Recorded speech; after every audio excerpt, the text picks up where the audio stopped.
বিসমিল্লাহির রহমানির রহিম। আসসালামু আলাইকুম ওয়া রাহমাতুল্লাহি ওয়া বারাকাতুহু। প্রিয় ভাই ও বোনেরা, আশা করছি আপনারা সবাই আল্লাহর রহমতে ভালো ও সুস্থ আছেন। আজকের এই বিশেষ ভিডিওতে আমি আলোচনা করব এমন একটি আমল নিয়ে যা দেখতে খুবই সহজ, কিন্তু তার ভেতরে রয়েছে এক অপার আত্মিক শক্তি এবং আল্লাহর রহমতের দরজা খুলে দেওয়ার এক অসম্ভাবনাময় উপায়।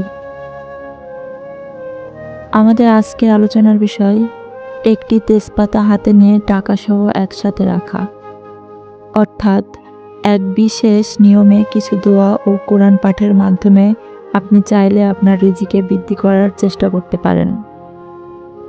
এই ভিডিওটি দেখার পর আপনি জানতে পারবেন এই আমল কিভাবে করবেন, কেন করবেন এবং এর অন্তর্নিহিত রহস্যটা কী। প্রিয় দর্শক, আমাদের জীবনে অর্থনৈতিক চাপ যেন আজকাল নিয়মিত সঙ্গী হয়ে গেছে।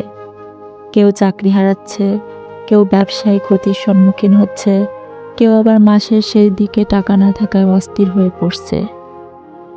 এই অবস্থায় আমরা অনেক সময় সঠিক পথ ভুলে যাই এবং অন্যায় বা সন্দেহজনক পথে আশ্রয় নিতে চাই, যেখানে বরকত নেই। কিন্তু ইসলাম আমাদের শিখিয়েছে রিজিক চাওয়ার সঠিক পন্থা হলো ধৈর্য, দোয়া এবং হালাল চেষ্টা। আর সেই চেষ্টারই একটি সরল কিন্তু প্রভাবশালী আমল আজ আপনাদের সামনে তুলে ধরছি। এই আমলটি করার জন্য প্রথমে একটি পরিচ্ছন্ন স্থানে বসে ওযু অবস্থায় থাকতে হবে। চেষ্টা করবেন আপনি যেন একান্ত মনে আল্লাহর উপর পূর্ণ ভরসা নিয়ে বসেন। আপনার সামনে একটি সাদা কাপড় বা চাদর বিছিয়ে তাতে রাখবেন একটি তেজপাতা এবং নিজের উপার্জনের কিছু হালাল টাকা। এই টাকা হতে পারে 10 টাকা, 20 টাকা কিংবা আপনার সাধ্য অনুযায়ী। এই টাকাটা প্রতীক, রিজিকের প্রতীক। আর তেজপাতাটি এমন একটি প্রাকৃতিক উপাদান যা ইসলামী ঐতিহ্যে পবিত্রতা ও প্রশান্তির প্রতীক হিসেবে বিবেচিত হয়েছে। অনেক বুজুর্গ ব্যক্তিরা মনে করেন কিছু উদ্ভিদের মধ্যে আছে এমন বিশেষত্ব যা মানুষকে শারীরিক, আধ্যাত্মিকভাবে উপকৃত করতে পারে। তেজপাতা তার মধ্যে অন্যতম। এখন আপনি চোখ বন্ধ করে মনোযোগ দিয়ে আল্লাহর নাম নিয়ে কোরআনের কিছু নির্ধারিত অংশ পাঠ করবেন। সূরা ওয়াকিয়া হচ্ছে এমন একটি সূরা যা রাতের সময় পড়লে রিজিক বৃদ্ধির মাধ্যম হিসাবে আলেমদের কাছে বিশেষভাবে গুরুত্বপূর্ণ মনে করা হয়। তারপর পড়বেন আয়াতুল কুরসি এবং সূরা কাউসার। এই সব কিছু পাঠের পর আপনি আল্লাহর গুণবাচক নাম পাঠ করবেন, যা রিজিক এবং দানশীলতার সাথে সম্পর্কযুক্ত। পাঠ শেষে আপনি হাত তুলে আন্তরিকভাবে দোয়া করবেন।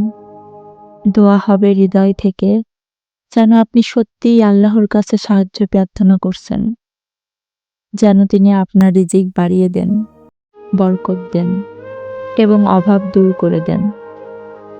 এই দোয়া করার সময় আপনি এমন মনোভাব রাখবেন যেন আপনি তার কাছেই একমাত্র আশ্রয় খুঁজছেন।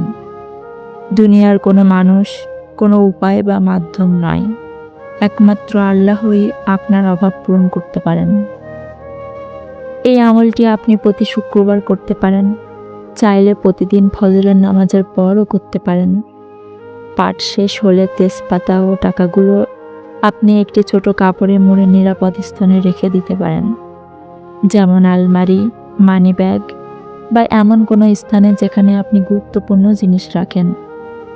উদ্দেশ্য হলো এই আমলের স্মরণ আপনার মনে প্রতিদিন আল্লাহর উপর ভরসা রাখার শক্তি জাগিয়ে তুলবে।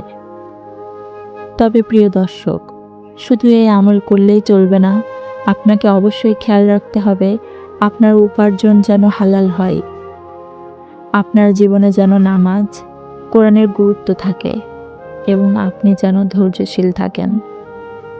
অনেকে আমল করে কয়েকদিন পরেই হতাশ হয়ে পড়েন, বলেন কিছুই তো হলো না। অথচ আল্লাহ আমাদের শিখিয়েছেন যারা ধৈর্য ধরেন তারাই সফল হন। হয়তো আপনার দোয়া আল্লাহ কবুল করেছেন, কিন্তু আপনি এখনো ফল দেখতে পাননি। অথবা হয়তো তিনি আরও ভালো সময়ে আরও বড় কিছু আপনাকে দিতে চান।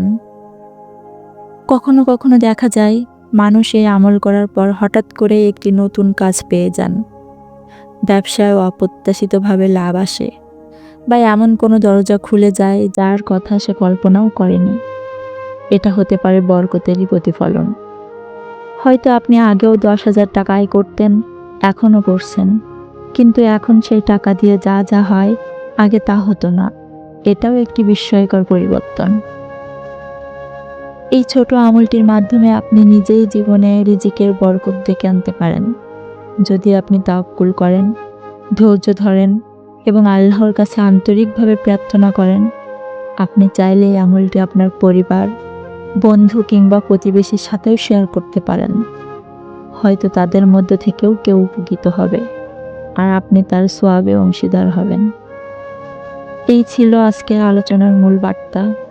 আল্লাহ তাআলা যেন আমাদের সবার রিজিকে হালালভাবে বরকত দান করেন, অভাব ও সংকট থেকে মুক্তি দেন এবং আমাদের অন্তরকে আলোকিত করে তার দয়ায় আলোয় ভরিয়ে দেন। ভিডিওটি যদি আপনার ভালো লেগে থাকে তাহলে অবশ্যই লাইক দিন, মন্তব্য করুন এবং আমাদের চ্যানেলটি অবশ্যই সাবস্ক্রাইব করুন। আপনার মতামত আমাদের ভবিষ্যতের কন্টেন্টের দারুণ সাহায্য করবে।